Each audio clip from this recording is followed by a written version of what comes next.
Hey, good morning or good afternoon or happy middle of the night whenever you're seeing this.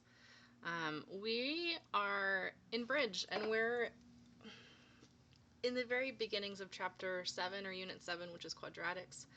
Last week you explored a little bit about what all the numbers mean. And this week I just have a little bit of information to give you just in case it helps you. We're talking a lot about eggs this week, dropping them, shooting them, catapults, but I just want to give you some information that can help you. So let's switch over. First of all, they're going to be talking a lot about the different forms of a quadratic. So here are the only three forms. They all have a squared in it, even if in factored form, the green one, it's kind of hidden because there's two x's next to each other. So vertex form tells you the vertex. Super good.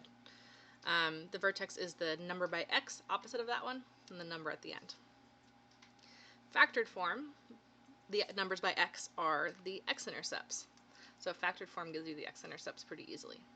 And then the last form, which we talk about a lot, is standard form, which doesn't tell you a lot of stuff immediately, except that C, if you noticed last week, is where it starts. It's the y-intercept.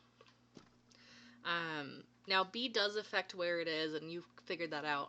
And then for all of these, the letter A is the same the whole way through. It's the stretch factor.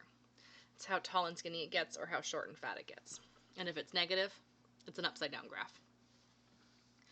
So that was the first thing I had to tell you. And then here's the second thing. This is standard form. And in this standard form, we have all of these numbers. And this is your task 3. Is going to be asking about where these numbers come from. So let me just give you a little bit of a background, and then you can tackle the rest of the task all on your own. So h of t is your height at any time. Makes sense, h of t. That's the function. The negative 16 is gravity. Sometime that's a negative 4.9. That's when we talk about meters, and this is when we're talking about feet.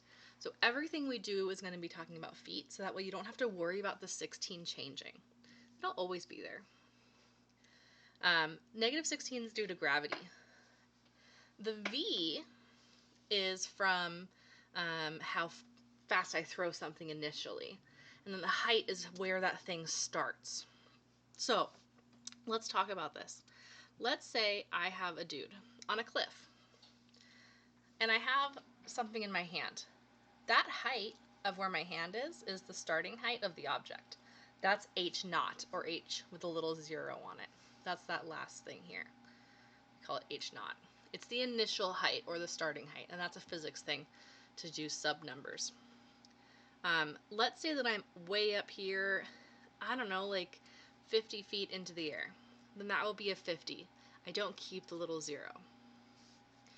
Alright, well let's say that I take that and I throw a watermelon.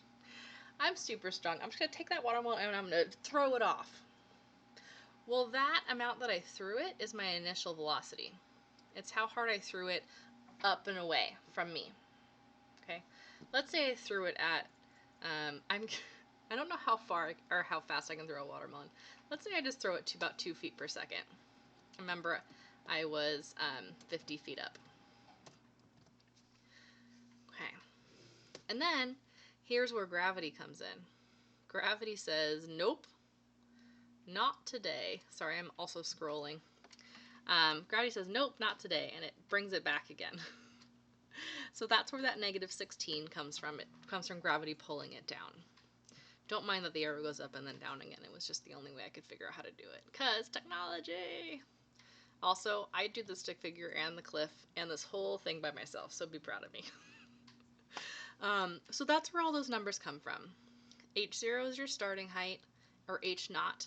V naught is your initial velocity or starting velocity. And then the gravity pulling the object to the earth, that's the negative 16. So today, you're not throwing watermelon, you're throwing eggs. And you're not actually throwing eggs because Easter just happened and they're scarce anyway, so we're going to do it on Desmos. But I just wanted to give you that information. Hopefully it'll help you. If it didn't, then you just wasted a little bit of time watching my beautiful face talk at you. So It also might help you later too when we do more quadratic stuff. So that was just a recap of a little bit of physics, a little bit of algebra 2, and hopefully that helps. Hey, I have office hours if you have any questions. I'm available by email all the time if you have any questions. I'm here for you. Don't stop learning just because we're at home. Okay. And if you have issues and you can't learn, please tell me so I don't mark you as not doing it. I need to know. Just need to know what your situation is so I can help you in whatever way I can. So, hey, have a great day. Stay safe.